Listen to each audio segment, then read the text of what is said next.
There is a kind of exhaustion that has nothing to do with how much you have done. It is the exhaustion of chasing, of forcing, of gripping so tightly to outcomes, to people, to versions of the future you have decided must happen, that your hands have forgotten what it feels like to simply be open.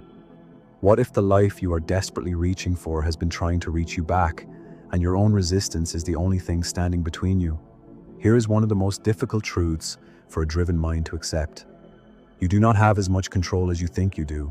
The plans you make, the timelines you set, the specific outcomes you have decided are the only acceptable versions of success. Most of it is an illusion, a story the ego tells itself to feel safe in a world that is fundamentally uncertain. And the tighter you grip that illusion, the more energy you pour into forcing life to match the picture in your head. The further you push from you the very things you are trying to attract. Because force and flow cannot exist in the same space, surrendering to life is not weakness. It is not giving up. It is not passivity. It is the highest form of trust available to a human being. Trust that life is not happening against you. Trust that the universe is not indifferent to what you desire. Trust that what is truly meant for you, the right people, the right opportunities, the right circumstances, will find their way to you without you having to break yourself chasing them. What is yours cannot pass you by. That is not a comforting phrase. That is a profound spiritual law that the most at peace human beings in history have lived by and proven true in their own lives. You do not need to worry, not about whether it will come, not about when, not about how. Worry is simply resistance wearing the mask of preparation.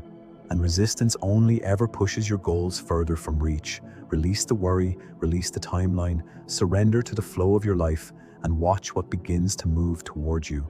This extends to people too. The person who is meant to be in your life will arrive without you having to perform, to convince, to shrink, or stretch yourself into someone you are not to keep them there.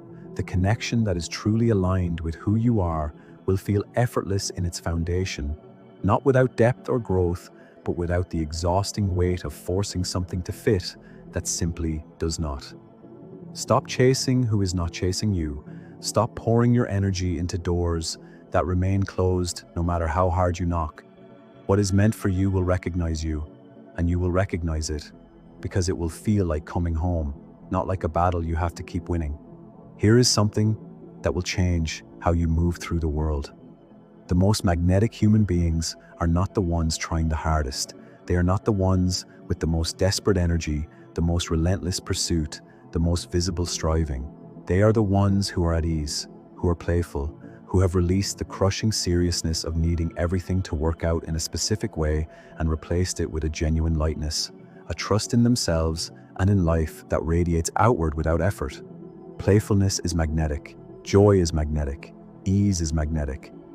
When you stop treating your goals like emergencies that must be solved immediately and start moving toward them with curiosity and lightness, you shift your entire energetic frequency, and that frequency is what determines what finds its way into your life.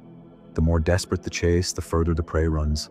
The more at ease you become, the more life seems to conspire in your favor. This is not an invitation to do nothing. Action still matters. Intention still matters. Showing up still matters. But there is a profound difference between inspired action taken from a place of trust and frantic action taken from a place of fear. One flows, the other forces, and life responds very differently to each. Do what you are called to do. Move toward what lights you up. Put your energy into becoming the highest version of yourself every single day, and then release the outcome. Let go of the how and the when. Trust that what is truly yours is already on its way. Drawn to the energy you are embodying, attracted by the person you are becoming. Don't chase, attract. What is meant for you will find you. It always does. Know yourself. And in knowing yourself, you begin to know everything. Welcome to Know Thyself.